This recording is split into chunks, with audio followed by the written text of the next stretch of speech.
The story begins in a sinister room where a young woman is gagged and trapped on a table. She cannot scream, but we see her expression of panic when a hooded figure enters the room, dragging a heavy hammer on the floor. There is a small hole in the wall, and someone is on the other side watching as the figure approaches the girl and raises the hammer. Next, we meet the young woman named Elisa, who is dealing with an unwanted pregnancy right during the probation period of her new job. Her mother decides that it is best to terminate the pregnancy and informs her that she has already made an appointment at the clinic. Elisa seems a bit uncertain, but her mother does not give her a chance to change her mind. The procedure is scheduled for the following day, and the clinic is close to her parents' home in Calabria. Treating the subject lightly, her mother tells her that they can also use the visit to refresh her wardrobe. Elisa decides to obey her mother and arranges for a ride through a carpool app. The driver who arrives to pick her up is named Fabrizio, and he is an unsuccessful influencer. The other passengers are a grumpy doctor named Ricardo and a young couple attending a wedding, Sophia and Mark. During the ride, Sophia gets distracted with a trivia challenge app. Mark cheers up when Fabrizio says there are cold beers in the back of the trailer and even promises to give him 5 stars. He brings one for Elisa, and she says she doesn't want it, but the boy is so insistent that she pretends to take a sip. The group has been on the road for some time when they pass a billboard that seems to have been vandalized in a macabre way. Mark is reading a news article about the disappearance of 2 women, a mother and daughter. The police suspect the local mafia, known as 'Ndrangheta, and the town's mayor promises to combat them more strictly. In the midst of this conversation, Elisa becomes very nauseous, and Fabrizio is forced to make an emergency stop. She runs out of the trailer and braces herself against a tree, not noticing a discreet mark around the trunk. The other passengers take the opportunity to get some fresh air as well, gossiping about Elisa behind her back. Ricardo steps away from the group to make a phone call and leaves a voicemail in a very distressed tone. He begs the person to return the call and mentions a problem with his daughter. After he hangs up, there is a commotion in front of the vehicle. A bit drunk, Mark is sitting behind the wheel and refuses to get out. He complains about the driver's slowness, saying he can get there much faster, but Fabrizio is desperate, as the trailer belongs to his mother. Noticing Ricardo's indignation, Mark asks if the doctor wants to drive himself, but he says he does not have his driver's license. Eventually, Mark wears down and takes the wheel on the next stretch.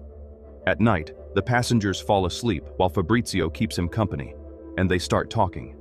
Fabrizio says he studies cinema, but it is a highly competitive field in Italy, which is why he makes these short videos instead of actual movies. He also talks about his ear problem, which started when a bully smashed his head against the wall.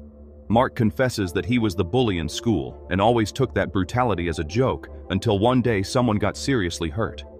They both toast when they are getting very close to a spot where an animal is lying in the middle of the road. Fabrizio screams, and Mark swerves sharply, losing control and crashing head-on into a tree. Elisa is the last to regain consciousness, and Mark suffers the worst, as his leg is severely injured. Ricardo does whatever he can with the little he has to care for him and asks someone to call an ambulance, but the cell phones have no signal. Impatient, Ricardo orders someone to go out and wave down the first car that passes on the road.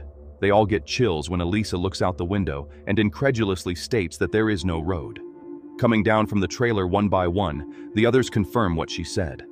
They have ended up in a very distant area from where they were, in a round clearing surrounded by dense forest. The only thing there besides the trailer is a rather strange-looking shack. Sophia knocks on the door and shouts, but it does not seem like anyone is there.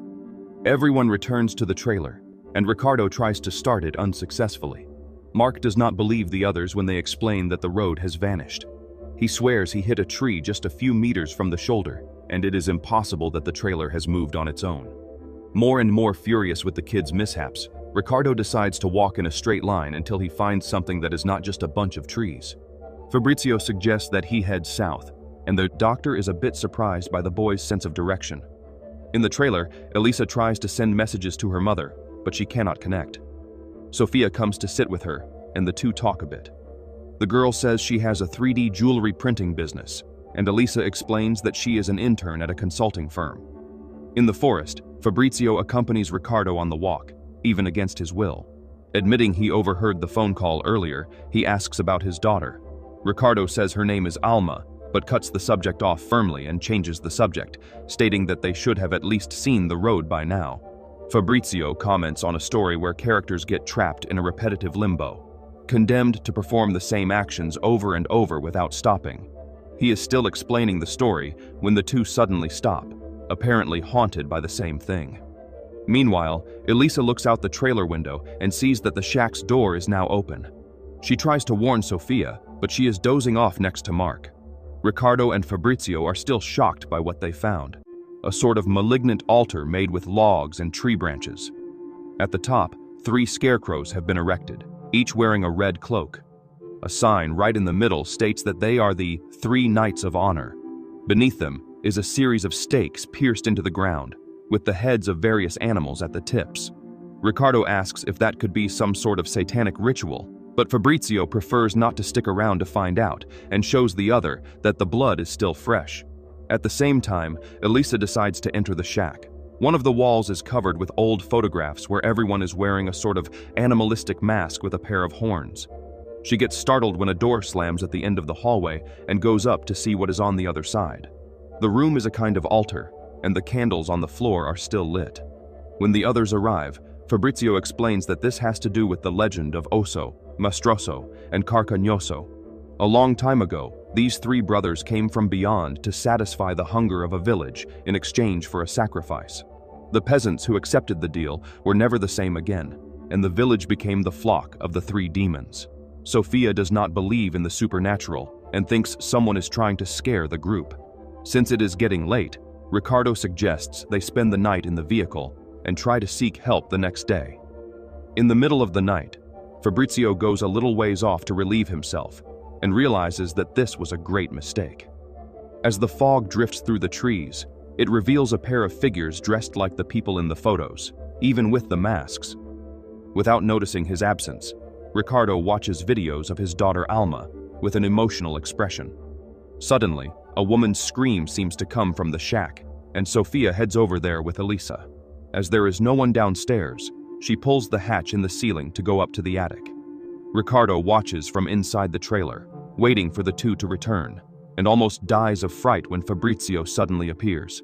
He says that there is someone in the woods and that they need to get out of there as soon as possible. The two decide to enter the shack as well, possibly hiding in the attic with the girls. However, the 4 discover that the room is already occupied. A girl is trapped in the middle of a cocoon made of twigs and cannot explain what happened because her tongue is in a glass jar on the floor. Sofia starts to pull the twigs to free her, but Fabrizio and Ricardo think it is a bad idea. Suddenly, a red light turns on outside, and a sort of alarm begins to sound. The little girl starts to cry as soon as this happens, and Sofia rushes to the window. She panics when the fog reveals the satanic farmers carrying Mark and wants to go down to save him, but the others do not let her. Fabrizio says they have a shotgun, and then they close the hatch, hiding there. Ricardo covers Sofia's mouth so she cannot scream when the hooded figures enter the shack, dragging Mark. They throw the young man onto the table, binding his wrists and ankles.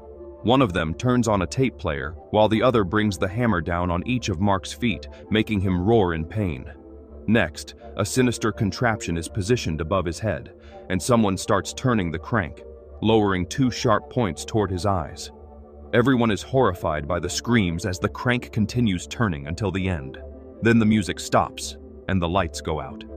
The next morning, Ricardo helps free the little girl, who runs straight to hug Elisa. Sofia is very disturbed as she passes by the table downstairs, and Elisa quickly returns to the trailer to get a pair of shoes for the girl. In this way, the group begins to cross the forest on foot, hoping to reach a road or village. After some time, they find a place full of abandoned or destroyed cars. Some seem to have come straight from a serious accident, and many belongings have been left there. Sofia concludes that their group was not the first, and the satanic farmers have had many other victims before. Focusing on more practical problems, Ricardo starts rummaging through the cars looking for something to eat or use for defense. He orders the others to do the same, yelling at everyone in an authoritative tone. This irritates Sofia, who has not yet forgiven him for preventing her from saving her boyfriend. Ricardo explodes at her and says that this is all Mark's fault, adding that it has not changed just because he is dead. The others are also shocked by his coldness, and Sophia raises suspicions about his profession since she has never seen a doctor who needs to hitchhike. Without responding to that, Ricardo says that Sophia could have tried harder to save her boyfriend. While they argue, Elisa goes to keep the little girl company and discovers that her name is Kiara. Flipping through her notebook, Elisa is moved to see a photo of the girl with her family. She asks Kiara if she knows how to get out of the forest, and she writes the answer in the notebook. The sentence merely says that this is not a forest. Before Elisa can ask more questions, that sound alarm starts going off again. Afraid, they halt their gathering and continue walking south as quickly as possible. However, after a few kilometers, they are completely stunned to see that they have arrived back at the same shack they left hours earlier. Ricardo starts shouting at Fabrizio, as he understands that this can only be a navigation error. He cries and swears that he wants to save himself as much as he does. The trailer has vanished, and the only remnant that it was even there is one of the beer bottles. With few alternatives for passing the night, the group decides to stay in the shack, which is the only available shelter. They share the one beer and open up about their pasts.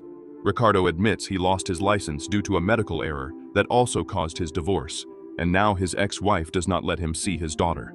Fabrizio shares about a colleague who called him a mafioso and says he was so offended that he ordered him killed. Everyone starts laughing when they realize it was just a joke, and the mood lightens a bit. Later, only the two women remain awake, and Sophia reveals that she noticed Elisa's pregnancy. She tells her about her mother's strictness regarding her professional career, and Sophia gives her ring, printed in 3D, as a keepsake. In the middle of the night, the alarm starts again, and the noise wakes Elisa. She goes to the shack door, and the red light turns off as soon as she steps outside. In the middle of the clearing, dozens of masked figures are waiting for her. Kiara has been placed inside a scarecrow again, right in the center of a structure resembling a gallows. Above this, Ricardo and Sophia are tied up and gagged. Suddenly, Fabrizio grabs Elisa from behind and pulls her back into the shack, where they both continue watching through the window. One of the hooded figures raises the jar with Kiara's tongue, and all the farmers start making a rhythmic sound with their mouths. Each of the other two hooded figures approaches a prisoner and removes one of their ears, taking it to a horrendous figure that already has Mark's eyes and Kiara's tongue. As the figure is hoisted by a rope, everyone begins to ring a bell hanging from their necks. When the face reaches the top of a huge scarecrow, Ricardo and Sophia are sacrificed. Elisa bursts into tears, not understanding how the three could have been taken without her waking up. Then she sees the beer bottle on the ground and remembers that only Fabrizio did not drink. He swears he is innocent, and she feels uncertain, not wanting to accuse him unjustly. But when they hug, she discovers that he does not have any ear problem. His apparatus is actually a point through which a female voice is now giving him orders and telling him to position Elisa under the deer on the wall. Fabrizio asks her to return his device and soon begins to lose control of himself. He starts pacing back and forth, screaming insults and saying that Elisa ruined everything. Then he stops in front of the deer and says that they can come for her. One of the hooded figures enters the shack, effortlessly pushing the table aside, and drags Elisa outside. She wakes up the next day with a bag over her head and her hands nailed to the arms of the chair. The farmers are seated at a long dining table, with their faces revealed for the first time. A boy with a deformed face is singing a song in praise of the three infernal knights, and the mayor is seated at the other end of the table. When Elisa begins to cry, everyone starts mimicking the sound, mocking her suffering. The mayor speaks with her, explaining that the mafia is not the same anymore and that everyone needs to adapt. A police car passes through the gate with the sign, "Camp 3 Knights." Elisa starts screaming even more, but soon realizes that the policeman is in collusion with the mayor and is actually there to take her. One of the farmers pushes Elisa's chair into a control room where she watches videos of the event. Everything was set up by a professional production team, right down to the animal lying in the road. Then the screens come together to show Fabrizio's face, and he explains that this is all part of his horror movie. Full of resentment, he states that Italians never take their art seriously and bets that if he were American, they would have already ordered a sequel. Elisa bursts out laughing and tells him that this movie is trash because everything was copied from something that has already been done. This seems to irritate Fabrizio, and he quickly cuts off the conversation. With great effort, Elisa manages to free her hands and get out of the chair. Outside the room, there are a series of trailers and tents, as if it were indeed a film set. Her last hope is that she can still find Kiara so she starts calling the girl's name until she sees her dress on a clothesline. In the tent next door, she finds the masks of the 3 knights hanging among all the others. Nearby, Fabrizio storms into his own trailer, yelling in rage because he still has to rethink the final scene now that the original script has been ruined. The person talking to him is none other than the girl Chiara. She is Fabrizio's sister and has never lost her tongue, as she is speaking quite well while playing on her phone. Elisa is devastated to discover this when she peeks through the window. Chiara reminds her brother that the client will want Elisa conscious. Very angry, Fabrizio starts cursing the mayor and her damned clients. The 2 siblings argue, and Chiara ends the fight with a loud slap to Fabrizio's face. A little later, she starts getting ready for another scene in the movie. However, as soon as she opens the trailer door, Elisa is standing next to a camera on a tripod, wearing one of the masks and holding a shotgun. She hits Chiara squarely, and Fabrizio is horrified. When he approaches the door, Elisa's gun jams for a moment, but she quickly fixes it and manages to hit him in the knee.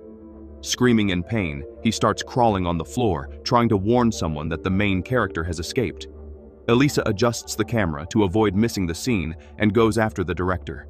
With her foot on his chest, she refuses his pleas for mercy and tells him to relax because all of that is just a movie.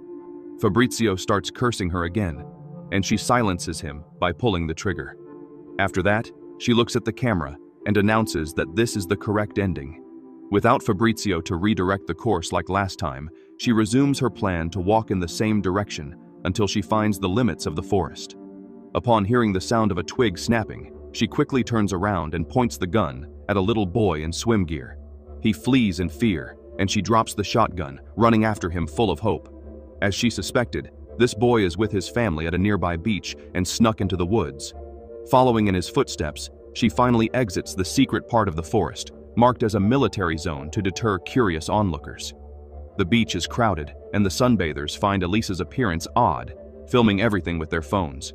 Remembering her own phone, she sees that her mother has sent several messages about the missed appointment and decides to leave the device in the sand before taking a swim.